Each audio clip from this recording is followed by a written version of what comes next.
Olá, o Jogo de Ideias vai dedicar mais uma edição a essa relação entre cultura, educação e trabalhos sociais. Nós estamos aqui com o Gustavo Gonçalves. Tudo bom, Gustavo? Tudo bom. Gustavo é de Recife, ele toca pífano, formado em História, é professor e faz parte, ele vai contar tanto da vida dele quanto de um projeto interessante no interior de Pernambuco, da Associação Respeita Januário, que trabalha com música, com memória musical, mas também, ao mesmo tempo, um trabalho social, inclusive com índios. Primeiro eu queria, tudo bem com você, Gustavo? Obrigado por você estar aqui em São Paulo com a gente, aqui no Itaú Cultural. Eu queria saber, Respeita Januário, por quê? Bom, Por que o Januário merece tanto respeito? Foi uma forma que a gente encontrou, né, de sintetizar o trabalho um pouco da associação, né, fazendo uma referência à música do Respeita Januário de Luiz Gonzaga. Né, e eu respeito a tradição, eu respeito a história, eu respeito as raízes. Né? E como nasceu a Associação Respeita Januário? Bom, a associação nasceu a partir do encontro de algumas pessoas. Né? E a gente tem o Carlos Sandrone, que é um etnomusicólogo do Rio, que foi morar em Recife. Né? Ele foi Eu falei que você fez História, mas você tem também uma especialização em etnomusicologia. Isso, pelo UFPE. Esse nome difícil de falar, que significa? Que significa a relação da música, mais as pessoas que fazem a música, os instrumentos, ou seja, música, antropologia, história. É uma área interdisciplinar que transita por aí. Então, esse encontro, né, de pessoas, assim, no caso ele vindo da academia com a formação, com doutorado e tudo, e a gente, né, jovens de Recife, curiosos, assim, e que já com envolvimento, né, com as músicas tradicionais da região. Né? Então, desde 93 que eu me envolvo com cavalo marinho, com maracatu, né, com ciranda, então cresci ouvindo forró. É o que você toca também? Como músico? Eu já tive uma banda de forró, né? Passei um tempo tocando forró, mas hoje não, hoje eu toco flauta e estou participando de um grupo, um espetáculo de teatro, tá? Já fiz um trabalho com dança também.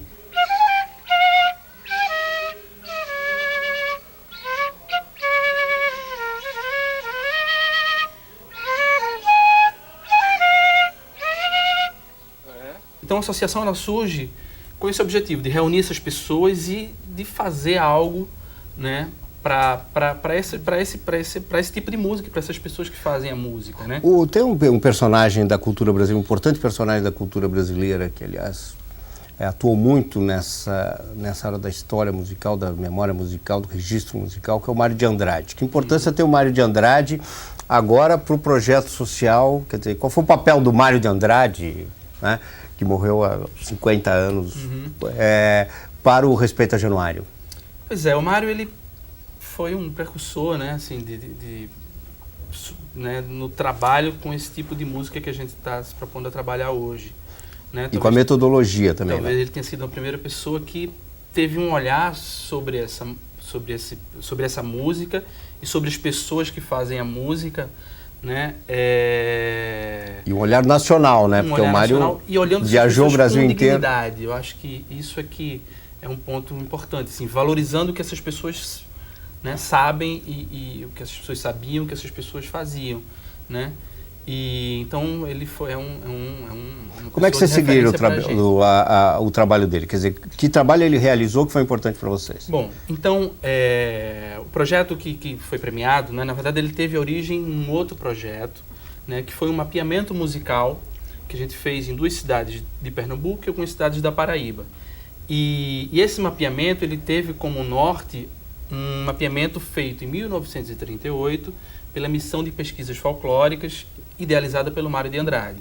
Né? Então, Mário de Andrade vocês seguiram praticamente a mesma trilha de 38. Isso, em Pernambuco e Paraíba. Pernambuco e Paraíba. O Mário, a missão ainda foi para São Luís e foi para Belém também. Né?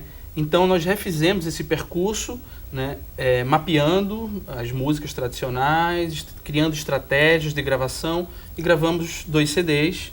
Agora, como é que um projeto de mapeamento musical se transforma ou desemboca, né? Parece uma cascata, nós estamos falando em cascata, num projeto social no interior de Pernambuco, em Tacaratu. Em Tacaratu. As coisas acontecem um pouco... Bom, de forma... Quer dizer, não foi planejado, já estou percebendo que não foi planejado. Não foi.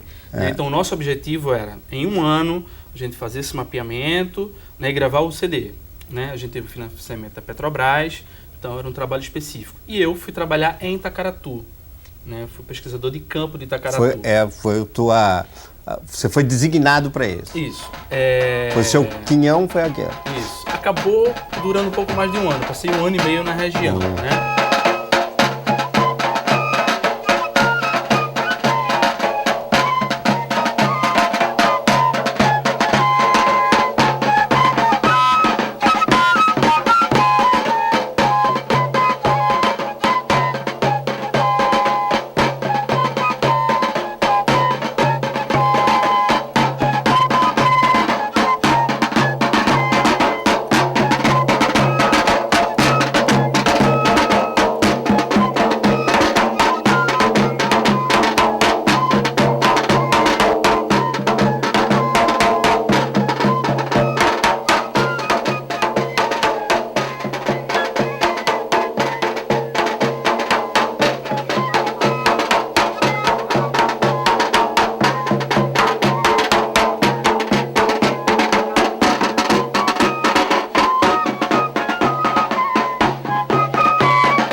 E aí conseguimos fazer esse mapeamento, não gravamos tudo, né? É importante dizer isso, assim, a gente gravou uma parte do material.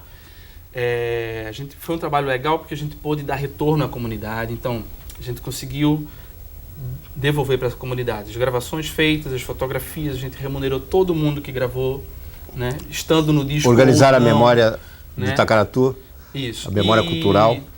E nesse trabalho houve envolvimento pessoal, assim, com algumas pessoas, em especial o Zé Marculino, que é uma figura de destaque na cidade de Tacaratu, assim, uma pessoa que mora na periferia, né, um trabalhador rural e que é uma liderança religiosa, ele tem uma prática religiosa que ele chama de toré, né, que é um trabalho de cura, e que também é uma liderança forte nas bandas de pífano, na única banda de pífano que tem na região. E nesse contato eu pude perceber a dimensão que a estrutura de pífanos, que lá eles chamam de zabumbeiro, né? Zabumbeiro é o conjunto musical, tinha para eles. Né? Tacaratu é um centro de devoção à Nossa Senhora da Saúde. Né? Então todo ano vão vários romeiros que vão fazer promessa ou pagar promessa. Qual a distância de Recife a Tacaratu? Em torno de 470 quilômetros. Em que região do estado? E Tacaratu fica no sertão do São Francisco. Do São Francisco. Isso, fica bem no meio de Pernambuco, só que é o sul. Né? E eu pude perceber isso, né? Essa importância que tinha. E um dado especial assim, dos pífanos é que é um instrumento, né? E um tipo de música que transita tanto entre os não-índios, né? Na cidade de Tacaratu, como na comunidade indígena dos índios Pancararu, né? Que também ficam no município de Tacaratu. E outra coisa que eu pude perceber também nesse 1 ano e meio de trabalho, nesse contato com as pessoas, é que as bandas de pífanos, né, a execução musical era feita apenas por pessoas mais velhas. Né? A gente não tinha basicamente o interesse de jovens, adolescentes, então só os mais velhos tocavam. E isso foi um dado preocupante, né, que a gente identificou e a gente conseguiu, né, antenados em aberturas de inscrições para projetos e tal, seleção. Então nós conseguimos um financiamento com o Instituto Júnior Rabelo, que é um instituto ligado ao Banco Rural, que estava com uma linha de trabalho envolvendo educação, música e cidadania. Para fazer o quê? A edição abriu como um todo, né? E aí a gente pensou que vamos tentar fazer um projeto. Então a gente pensou que o trabalho, a identificação desses grupos musicais, a gente poderia fazer alguma coisa nisso. E aí o Sandrone, né, junto comigo e com a Cristina, que foi a pessoa que trabalhou em uma outra região de Pernambuco, que foi Arco Verde, nós três, a gente conseguiu criar um projeto, bolar um projeto de educação musical. Que em Itacaratu seria a Banda de Pífano e em Arco Verde seria o Reisado. Eu comecei a aprender agora, quando tem novena assim, eu vou dar uma olhadinha. Eles chamam eu para dar um treino também, toco também mais eles.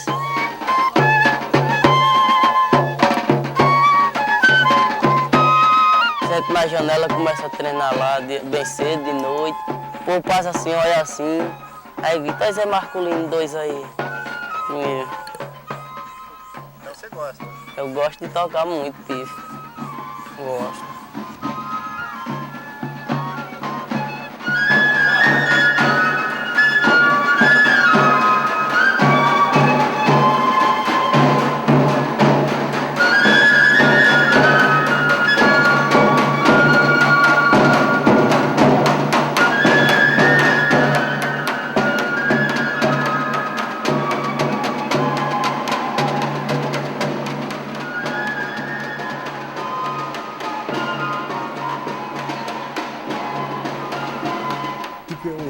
Qual é o público desse projeto social? Como é que ele se estruturou? A gente identificou dois públicos, né, dois centros que são de os atuação. públicos ainda hoje. O projeto infelizmente acabou, né, a gente chegou ao fim do projeto, acabou o financiamento, acabou o dinheiro, então a gente está na batalha de uma renovação. A gente tinha como foco o trabalho com os mestres e o trabalho com crianças e adolescentes, né? Então isso ficou bem claro. Então, e a gente chamou o projeto de musicalização com os mestres do sertão de Pernambuco. Como que era o trabalho com os mestres? Depois a gente vai para as crianças. Isso. Então, no caso dos mestres em Itacaratu, eles detêm o conhecimento técnico, né, do tocar o instrumento, né, o domínio sobre um repertório, né, que é um repertório variável, né, e um domínio de determinadas práticas rituais. Né, ou seja, eu tocar aquele repertório naquele determinado momento e saber se comportar, né, diante de uma novena, por exemplo, onde você tem a imagem do santo e que você tem que fazer uma reverência ao santo, né, para poder, como parte do ritual. Ou no caso dos índios, né, eles usam pífano também nas tradições indígenas, né, que existe um repertório próprio, também próprio, que existe específico. Um comportamento próprio, um momento de tocar. Então, o que a gente chama de mestre é isso. São essas pessoas que têm esse domínio Há dessa mestres totalidade. índios. Existem mestres índios também. A gente selecionou 4 mestres em Itacaratu, na cidade, que seriam não índios, né? E 4 mestres na Isso é só zona rural ou não? Na área urbana também? Em Itacaratu aconteceu na área urbana, só que a área urbana de Itacaratu você tem 2 ruas, entendeu? Então, a 5 minutos você chega na zona rural. Então, a periferia de Itacaratu é uma zona rural, as pessoas plantam. Então é difícil. Então eu considero tudo como uma zona rural, embora as aulas em Itacaratu acontecessem no centro da cidade.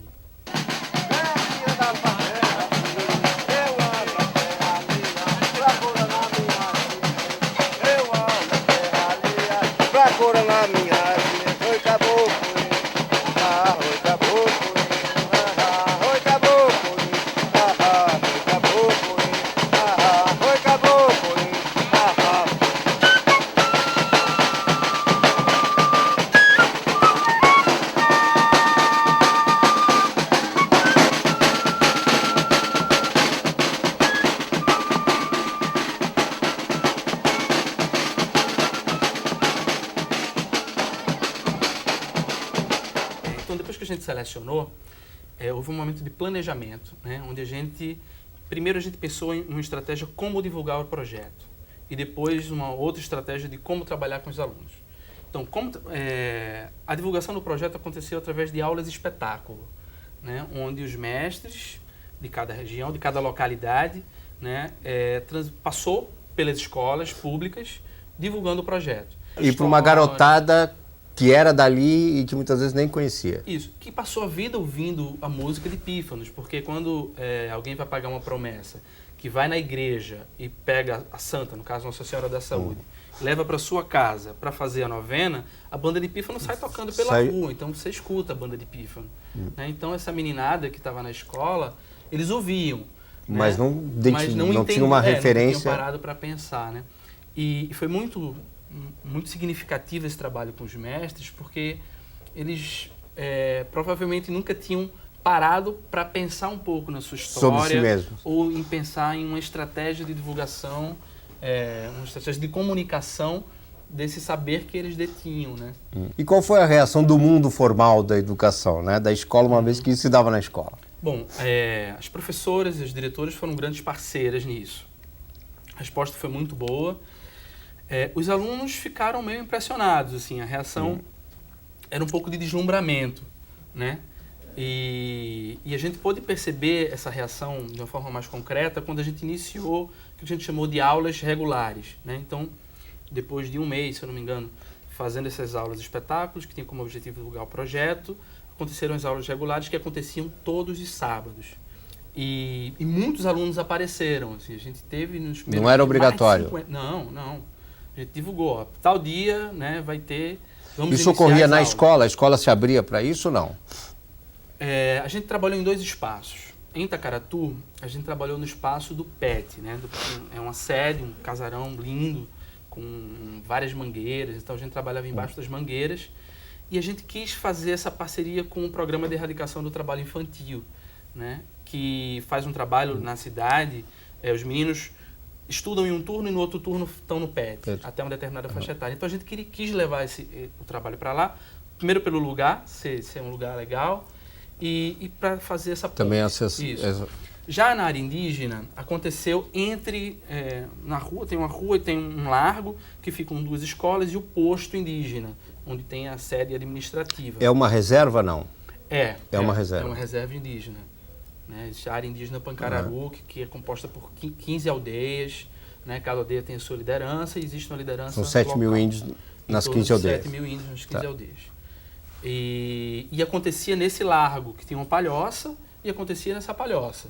Né? A gente pensou também nesse lugar enquanto um lugar onde próximo de escolas, né? Então atrair esses alunos, e próximo também dessa sede administrativa que é para atrair os pais, né? de uma parceria, dos pais e de uma parceria com as lideranças do lugar, que também foram grandes parceiros no sentido de apoiar o projeto. Esse é o trabalho com as crianças, esse foi o trabalho social com as crianças?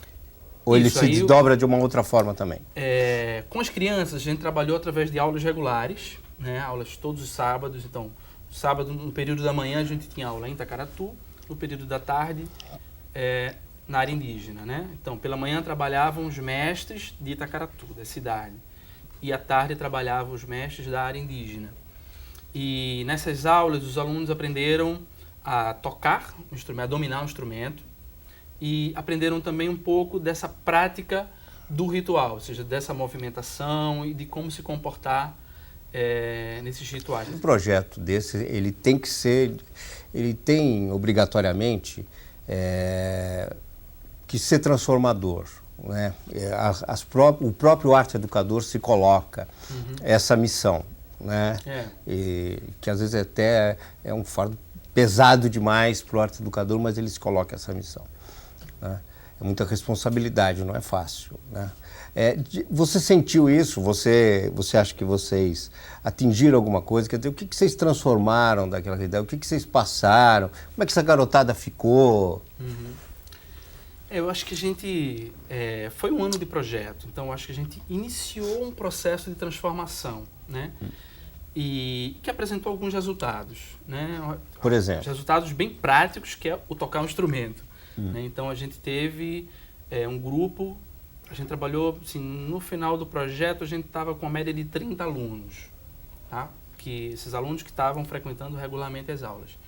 E todos saíram tocando algum instrumento de percussão, né?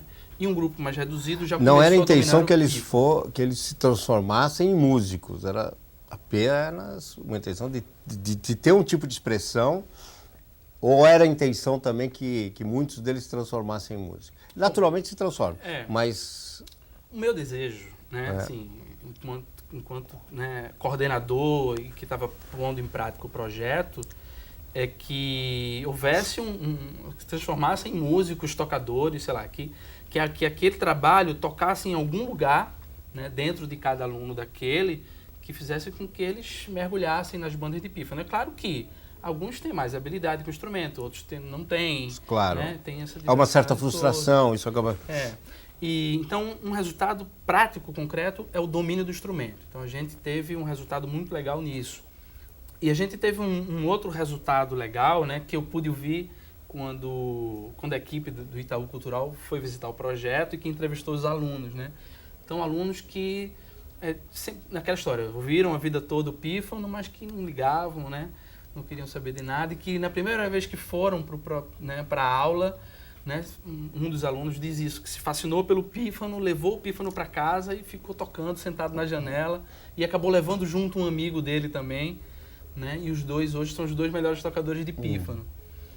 Quais foram os seus problemas? Os seus problemas? Bom, aconteceram vários problemas. Quais foram os seus inimigos? De várias naturezas. Bom, mas eu acho que essa música de massa, essa massificação, né, do mercado cultural que bombardeia para poder vender, ela tem gerado um problema. Ou seja, o desinteresse, né, uma análise mais superficial que eu faria, é que o desinteresse é gerado por opções de diversão, né, que na época em que esses mestres mais velhos, né, aprenderam a tocar, você não tinha tanta diversão, né? Antes a diversão era ir para a novena, porque depois da novena ia ter um forró com a banda de pífano tocando, né? Hoje, depois da novena, o forró é elétrico, entendeu? O forró é caixas de som tocando, calcinha preta e mastus com leite, né? Então isso gerou, eu acho que não só com Cavalo Marinho, eu acho que existem diversas manifestações onde a gente pode perceber são afetados. Onde o problema é gerado por essa cultura de massa.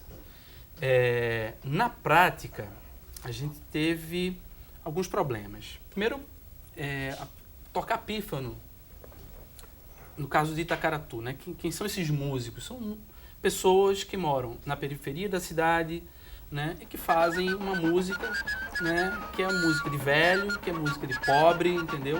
Então existe uma marginalização, né? Como diria o Smetak, é preciso aprender a ser pobre. Pois é, e os mais jovens buscam uma identificação para nós no Brasil tipo, né, de música. Então esse foi um problema. Na prática, a gente tem também alguns comportamentos pouco comprometidos dos próprios mestres, né? Então, na realidade de Itacaratu, a gente até teve, muito pelo contrário, assim, um envolvimento muito forte, assim.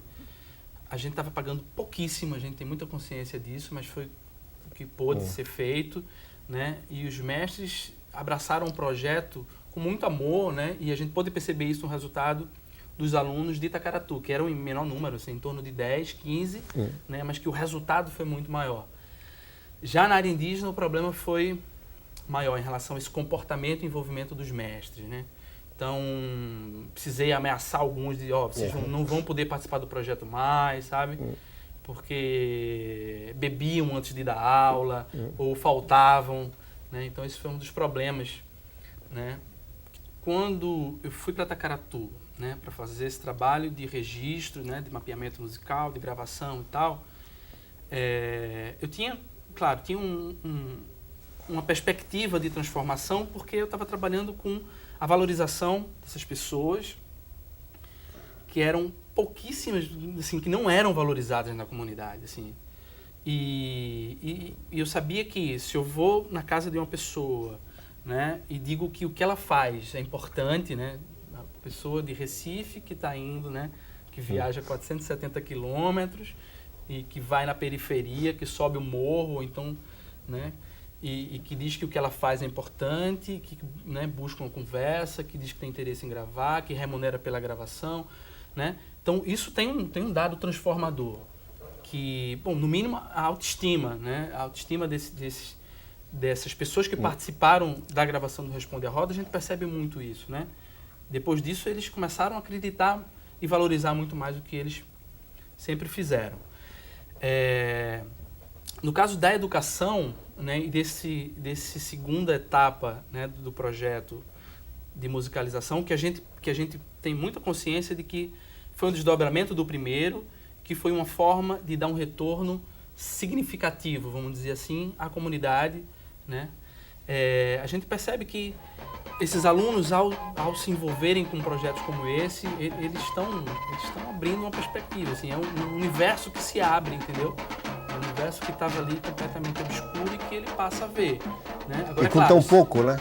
E com muito pouco. Agora, porque tem muito pouco no sentido de recursos, né? É mais o tempo das pessoas. É claro que a gente tem muita consciência porque também. Digamos assim, o patrimônio cultural já estava lá, não é? Você não trouxe nada diferente, você não levou nada, você só levou uma metodologia, o patrimônio cultural já estava lá. Isso, mostrar, né? Ó, que coisa legal vocês fazem, né? A gente tem muita consciência de que a opção, né? Por investir naquilo, ela pode acontecer ou não, né? Sei lá, dos 30 alunos que a gente teve, bom, que já foi uma vitória, a gente tem isso como uma vitória, assim, depois de um ano, a gente ter 30 alunos frequentando a escola, assim, a gente não tinha controle nenhum, né, de frequência. Claro que a gente, sempre que a gente tinha uma atinha que a gente anotava os nomes, né, pegamos o nome dos pais, porque como a gente precisou ir para Recife, fazer algumas apresentações... Já você morava em Recife, né, também? Aí a gente precisava ter autorização dos pais, então a gente precisou fazer esse controle de quem frequentava. Mas foi uma grande vitória, assim, manter 30 alunos frequentando as aulas, né? E se eles vão continuar trilhando, né, envolvidos com a banda de pífano ou não... Já é uma questão para eles. É uma outra questão. Que a gente tá sabe fora... que pode acontecer ou não. Né? Tá bom. Gustavo, eu quero agradecer a sua participação. Parabéns por ser um dos 5 selecionados rumos, tá? Do Educação, Cultura e Arte. Parabéns pelo seu trabalho. Obrigado. Que você realize outros, principalmente nessa área do mapeamento musical, que é a área da música talvez seja a mais importante expressão artística brasileira. E tem muita coisa ainda para ser mapeada. Muita coisa já foi feita, já foi mapeada, a Petrobras mesmo, o Itaú Cultural, vocês, mas muita coisa ainda precisa ser feita.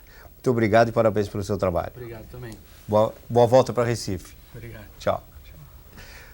Jogo de Ideias fica por aqui. A gente volta semana que vem com algum outro assunto, com alguma outra expressão cultural importante do Brasil. Até lá.